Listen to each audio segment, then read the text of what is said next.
നമസ്കാരം. ഇന്ന് നമ്മൾ എടുക്കാൻ പോകുന്ന സംസാരിക്കാൻ പോകുന്ന ടോപ്പിക്ക്, നേരത്തെ പറഞ്ഞ പോലെ ഒരുപാട് ആൾക്കാർ ചോദിക്കുന്ന ടോപ്പിക് എന്നുള്ളൊരു വീഡിയോ ക്ലാസ്സസ് അല്ലെങ്കിൽ സെഷൻസാണ് ഇപ്പോൾ എടുത്തുകൊണ്ടിരിക്കുന്നത്. ഇന്ന് നമ്മൾ എടുക്കാൻ പോകുന്നത് റെഡ് ഹെറിംഗ് പ്രോസ്പെക്ടസ് ആണ്. പിന്നെ ഷെൽഫ് പ്രോസ്പെക്ടസും കൂടെ അവിടെ നോക്കാം. ഈ ഒരുപാട് കുട്ടികൾക്കും അതേപോലെ കുറച്ച് സെമി ക്വാളിഫൈഡ് പ്രൊഫഷണൽസിനും ഭയങ്കര ഡൗട്ടുള്ള അല്ലെങ്കിൽ ക്ലാരിറ്റി കുറവുള്ള ഒരു ഏരിയയാണ് ഈ RHP അല്ലെങ്കിൽ റെഡ് ഹെറിംഗ് പ്രോസ്പെക്ടസ്. അപ്പോൾ RHP പോകുമ്പോൾ പ്രോസ്പെക്ടസിനെ കുറിച്ച് നിങ്ങൾക്ക് എല്ലാവർക്കും അറിയായിരിക്കും. സെക്ഷൻ 2 Clause 70 ആണ് കമ്പനീസ് ആക്ട് 2013 പ്രോസ്പെക്ടസിനെ കുറിച്ച് ഡിഫൈൻ ചെയ്യുന്നത്. പബ്ലിക്കിൽ നിന്നും പൈസ സമാഹരിക്കാനുള്ള ഷെയർ വഴിയെ ഇൻവിറ്റേഷൻ കൊടുത്ത് പൈസ സമാഹരിക്കാൻ യൂസ് ചെയ്യുന്ന ഡോക്യുമെൻ്റാണ് നമ്മൾ പ്രോസ്പെക്ടസ് എന്ന് പറയുന്നത്. ആ വാക്ക് കേട്ടോ, പ്രോസ്പെക്ടസ്. കമ്പനിയുടെ പ്രോസ്പെക്ട്സിനെ കുറിച്ച് പറയുന്ന ഡോക്യുമെൻ്റാണ്. ഇപ്പോൾ നിങ്ങളൊരു കോളേജിൽ അഡ്മിഷന് പോകുമ്പോൾ ആദ്യം നിങ്ങൾ റെഫർ ചെയ്യുന്നത് എന്താണ്? ആ കോളേജിലെ പ്രോസ്പെക്ടസ് നോക്കും. ആ കോഴ്സിൻ്റെ ഡീറ്റെയിൽസ്, ഫീസിൻ്റെ ഡീറ്റെയിൽസ്, അതിൻ്റെ സ്കോപ്പ്, അംഗീകാരം കിട്ടിയിട്ടുള്ള കോഴ്സാണോ എന്നൊക്കെ നിങ്ങൾ നോക്കാറില്ല. അപ്പോൾ പ്രോസ്പെക്ടസ് പരിശോധിച്ച് നോക്കിയിട്ടാണ് നിങ്ങൾ ആ കോളേജിൽ ആ പർട്ടിക്കുലർ കോഴ്സിന് നിങ്ങൾ ജോയിൻ ചെയ്യാൻ പോകുന്നത്. അതുപോലെ തന്നെ ഒരു കമ്പനിയിലെ ഷെയറിൽ ഇൻവെസ്റ്റ് ചെയ്യണോ എന്ന് തീരുമാനിക്കുന്നതിന് വളരെ നിർണായകമായിട്ടുള്ളൊരു ഡോക്യുമെൻ്റാണ് പ്രോസ്പെക്ടസ്. ആ പ്രോസ്പെക്ടസിൽ കമ്പനിയുടെ മാനേജ്മെൻറ്റിനെ കുറിച്ചും കമ്പനിയുടെ ഡയറക്ടർമാരെക്കുറിച്ചും കമ്പനിയുടെ ഓഡിറ്റേഴ്സിനെ കുറിച്ചും കമ്പനിയുടെ ക്യാപിറ്റൽ, കമ്പനിയുടെ ബിസിനസ് ഔട്ട്ലുക്ക്, കമ്പനിയുടെ ഫ്യൂച്ചർ പ്രോഫിറ്റ് ആൻഡ് ലോസ്, അതിൻ്റെ വയബിലിറ്റി അല്ലെങ്കിൽ ഏർണിങ്സ് പെർ ഷെയർ, അതുപോലത്തെ ടെക്നിക്കലായിട്ടുള്ള ഫിനാൻഷ്യൽ ആയിട്ടുള്ളതും നോൺ ഫിനാൻഷ്യൽ ആയിട്ടുള്ള ഒത്തിരി ഇൻഫർമേഷൻസ് അടങ്ങിയിട്ടുള്ളൊരു വളരെ ഇമ്പോർട്ടൻ്റ് ആയിട്ട് ഡോക്യുമെൻ്റാണ് പ്രോസ്പെക്ടസ്. ആ പ്രോസ്പെക്ടസ് വായിച്ച് മനസ്സിലാക്കിയതിന് ശേഷം വേണം ആ കമ്പനിയിലെ ഇക്വിറ്റി ഷെയർസിലോ അല്ലെങ്കിൽ പ്രിഫറൻസ് ഷെയർസിനോ നിങ്ങൾക്ക് ഇൻവെസ്റ്റ് ചെയ്യണോ വേണ്ടതെന്ന് നിങ്ങൾ തീരുമാനിക്കേണ്ടത്. അപ്പോൾ ഈ പ്രോസ്പെക്ടസ് എന്ന് പറയുന്നത് സത്യം മാത്രം പറയേണ്ടത്, നിങ്ങൾ കേട്ട് കാണില്ലേ, only say truth in prospectus. കാരണം ആ ഡോക്യുമെൻ്റ് റെഫർ ചെയ്തുകൊണ്ടാണ് ഇൻവെസ്റ്റേഴ്സ് അല്ലെങ്കിൽ ഷെയർ ഹോൾഡേഴ്സ് അതിൽ ഈ കമ്പനിയിൽ ഇൻവെസ്റ്റ് ചെയ്യണോ വേണ്ടതെന്ന് തീരുമാനിക്കുന്നത്. അപ്പോൾ ഒരു പണ്ടത്തെ കാലത്ത് 1956 ഈ പ്രോസ്പെക്ടസ് മാത്രമേ ഉള്ളൂ. പക്ഷേ എവല്യൂഷൻ സമയത്തിൻ്റെതും പുതിയ മാർക്കറ്റും ക്യാപിറ്റൽ മാർക്കറ്റിൻ്റെ ഡെവലപ്മെൻറ്റൊക്കെ വന്നതിന് ശേഷമാണ് ഈ RHP എന്നൊരു സംഭവം. അതുകൊണ്ട് 2000 തന്നെ വേഗമായിട്ട് വന്നൊരു വാക്കാണ്. ഇപ്പോൾ 2013 ആക്ടിൽ വളരെ സജീവമായിട്ട് ഡിസ്കസ് ചെയ്യപ്പെടുന്നു. സെക്ഷൻ 32 ഈ RHPയെക്കുറിച്ച്, റെഡ് ഹെറിംഗ് പ്രോസ്പെക്ടസിനെ കുറിച്ച് പരാമർശിക്കുന്നത്. അപ്പോൾ എന്താണ് റെഡ് ഹെറിംഗ് പ്രോസ്പെക്ടസ്? അതറിയണമെന്നുണ്ടെങ്കിൽ ഇപ്പോഴത്തെ ഒരു ക്യാപിറ്റൽ ഇഷ്യൂ അല്ലെങ്കിൽ പബ്ലിക് ഇഷ്യൂ നിങ്ങൾക്കറിയാം. IPO, ഇനിഷ്യൽ പബ്ലിക് ഓഫറോ ഫോളോ ഓൺ ഓഫറോ, IPO FPO പോകുന്ന രീതി നിങ്ങൾക്കറിയാം. മാർക്കറ്റിൽ ഇഷ്യൂ ചെയ്യാൻ പോകുന്ന ഷെയർസിൻ്റെ സക്സസ് നേരത്തെ തന്നെ നമ്മൾ എന്ത് ചെയ്യും? നമ്മൾ ക്രൗഡ് സോഴ്സ് ചെയ്ത് കണ്ടുപിടിക്കും. അതിന് പ്രൈസ് ഡിസ്കവറി എന്നൊക്കെയാണ് പറയുന്നത്. അതിനറിയാം, ബുക്ക് ബിൽഡിംഗ് പ്രോസസ്സ് വഴിയാണ് സാധനം ചെയ്തത്.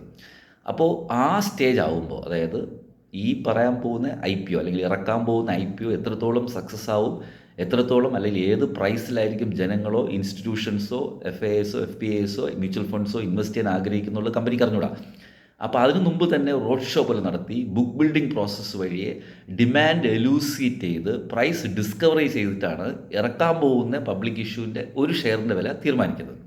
അപ്പോൾ ആ സമയത്ത് പ്രൈസ് ഡിസ്കവറി നടക്കുന്നുള്ളൂ, ഇഷ്യൂ നടക്കുന്നില്ല. അപ്പോൾ പ്രൈസ് ഡിസ്കവറി നടക്കാൻ പോകുമ്പോൾ ഈ പറയുന്ന പ്രൊപ്പോസ്ഡ് ഇൻവെസ്റ്റേഴ്സിന് ഒരു ഡോക്യുമെൻ്റ് കൊടുക്കണം. എന്ന പ്രോസ്പെക്ടസ് ആണോ? അല്ലതാനും. കാരണം എന്താ? ആ സമയത്ത് ഇഷ്യൂ ചെയ്യാൻ പോകുന്ന ഷെയറിൻ്റെ പെർ ഷെയറിൻ്റെ വാല്യൂ കണ്ടുപിടിക്കാൻ പോകുന്നേ ഉള്ളൂ. ആ പ്രോസസ്സ് നടക്കുന്നേ ഉള്ളൂ, പ്രൈസ് ഡിസ്കവറി നടക്കുന്നേ ഉള്ളൂ. അപ്പോൾ ആ സമയത്ത് നമ്മൾ ഇഷ്യൂ ചെയ്യുന്ന പ്രോസ്പെക്ടസ് ആണ്, അല്ലെങ്കിൽ IPOയുടെ ഇനിഷ്യൽ സ്റ്റേജിൽ ഇഷ്യൂ ചെയ്യുന്ന പ്രോസ്പെക്ടസിനെയാണ് നമ്മൾ റെഡ് ഹെറിംഗ് പ്രോസ്പെക്ടസ് എന്ന് പറയാൻ കഴിയും. റെഡ് ഹെറിംഗ് പ്രോസ്പെക്ടസിൻ്റെ പ്രത്യേകത എന്താണ്? നമ്പർ ഓഫ് ഷെയർസിനെ കുറിച്ചോ അല്ലെങ്കിൽ ഒരു ഷെയറിന് എത്ര രൂപ ആണ് വാല്യൂവിനെ കുറിച്ചോ ആ പ്രോസ്പെക്ടസിൽ പറഞ്ഞിട്ടില്ല. മറിച്ച് എത്ര രൂപയ്ക്കാണ് പബ്ലിക് ഇഷ്യൂ എന്ന് മാത്രമേ പറഞ്ഞിട്ടുള്ളൂ. ഒരു ഉദാഹരണം പറഞ്ഞാൽ 500 കോടിക്ക് IPOയ്ക്ക് പോകുന്ന കമ്പനിയാണെങ്കിൽ ആ റെഡ് ഹെറിംഗ് പ്രോസ്പെക്ടസിൽ 500 കോടി മാത്രമേ കാണത്തുള്ളൂ.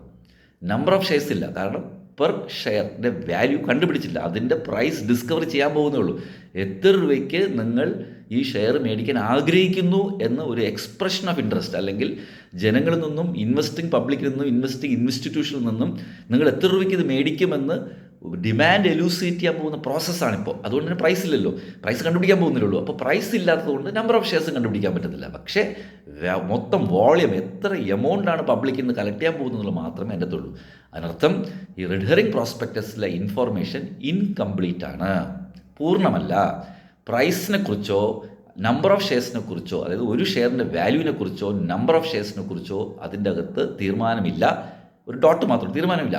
അത് കണ്ടുപിടിക്കാൻ പോകുന്നേ ഉള്ളൂ. അതിനുവേണ്ടി നമുക്കൊരു പ്രൈസ് ബാൻഡ് തരും, അറിയാലോ അല്ലേ? ഒരു താഴത്തെ ബാൻഡും മുകളിലത്തെ ബാൻഡും തരും. ഈ ബാൻഡിൻ്റെ അകത്താണ് നിങ്ങൾ എന്ത് ചെയ്യേണ്ടത്? ബിഡ് ചെയ്യേണ്ടത്. ബിഡ് ചെയ്തതിന് ശേഷം എല്ലാവരും ബിഡ് ചെയ്ത് പ്രൈസ് ഡിസ്കവർ ചെയ്ത് അറിയാമല്ലോ, മെർച്ചൻറ്റ് ബാങ്കേഴ്സും മറ്റുള്ള ആൾക്കാരും കൂടെ ചേർന്ന് ലീഡ് ബുക്ക് റണ്ണേഴ്സും എല്ലാവരും കൂടെ ചേർന്ന് പ്രൈസ് ഫിക്സ് ചെയ്തതിന് ശേഷമേ ഫൈനൽ പ്രോസ്പെക്ടസ് വരത്തുള്ളൂ. നൗ അപ്പോൾ എന്താണ് ആസ്പി?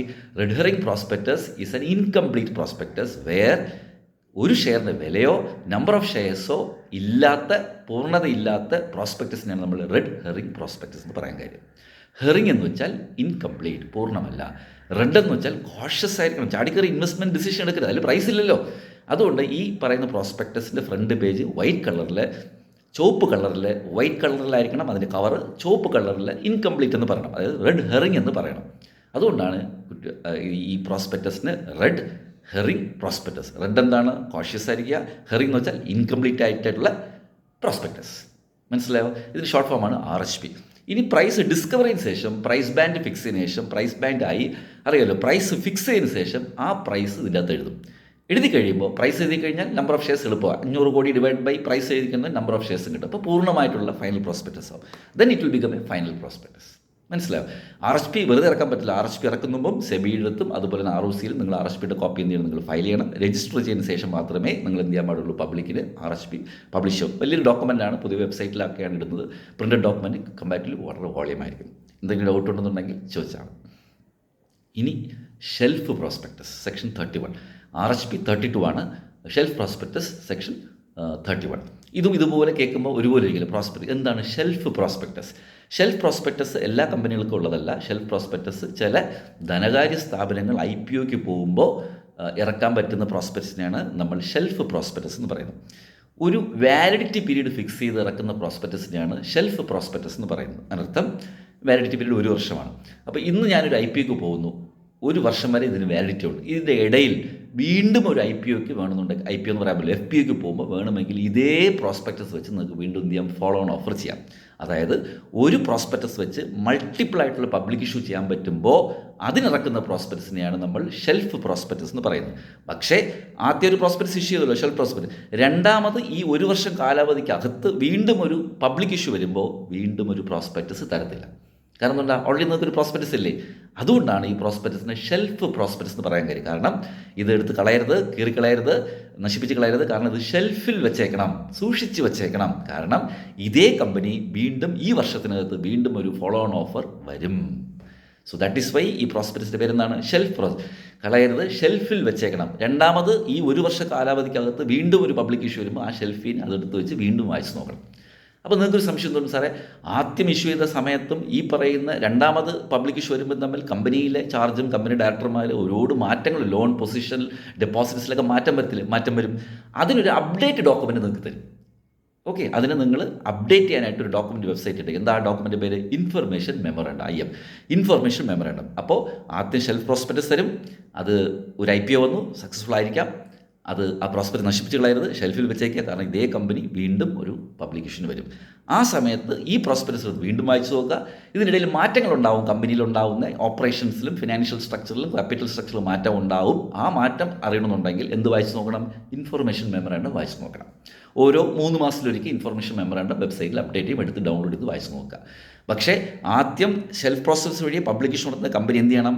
ഇതൊരു ഷെൽഫ് പ്രോസ്പെക്ടസ് ആണ്, എടുത്തു പറയണം. അതിനർത്ഥം പബ്ലിക്കിനറിയാം ഈ കമ്പനി IPO ഇപ്പം വരുന്നുണ്ടെങ്കിലും 1 വർഷ കാലാവധിക്കകത്ത് വീണ്ടും ഒരു പബ്ലിക്കേഷൻ വരുമെന്ന് ഓൾറെഡി തന്നെ ജനങ്ങൾക്കറിയാം. So they will be waiting for the information memorandum. Shelf prospectus എടുത്ത് വായിക്കുക, അതിൽ അപ്ഡേറ്റ് ചെയ്തിട്ടുള്ളത് ഇൻഫർമേഷൻ മെമ്മോറാണ്ടമായിട്ട് കൂട്ടി വായിച്ചാൽ മതി. ക്ലിയർ ആയോ? എന്തെങ്കിലും ഡൗട്ട് ഉണ്ടെങ്കിൽ കമൻറ്റ് ബോക്സ് ഇടുക. എൻ്റെ ലാസ്റ്റ് വീഡിയോ ഇതുപോലെ ഒരു ഡൗട്ട് ചോദിച്ചു, ഞാനതിൽ മറുപടി അയക്കാറുണ്ട്. അപ്പോൾ ഇന്ന് നമ്മൾ ഡിസ്കസ് ചെയ്തത് സെക്ഷൻ 2 Clause 70 പ്രോസ്പെക്ടസിൻ്റെ meaning, shelf red herring prospectus section 31, പിന്നെ അതുപോലെ തന്നെ സെക്ഷൻ 32 ഷെൽഫ് പ്രോസ്പെക്ടസ്. ഓക്കെ, ഇതുപോലെ ഒരുപാട് പേര് ചോദിച്ച ഡൗട്ടാണിത്. അപ്പോൾ സിമ്പിളായിട്ട് പറഞ്ഞു തന്നു. എന്തെങ്കിലും ഡൗട്ട് ഉണ്ടെങ്കിൽ ചോദിക്കുക. ഇനി ഇതുപോലെ എന്തെങ്കിലും കമ്പനി ലോ അല്ലെങ്കിൽ ലീഗൽ ലോ ബന്ധപ്പെട്ട്, കോർപ്പറേറ്റ് ലോ ബന്ധപ്പെട്ടുള്ള ഏതെങ്കിലും സബ്ജക്റ്റ് ചോദിച്ചിട്ടുണ്ടെങ്കിൽ ഞാൻ ഇതുപോലെ സ്പെസിഫിക് ആയിട്ട് പറഞ്ഞുതരാം. എല്ലാവരും സുഖമായിരിക്കുന്നു വിശ്വസിക്കുന്നു. നിങ്ങളുടെ സ്വന്തം ബിലു ബാലകൃഷ്ണൻ. Thank you.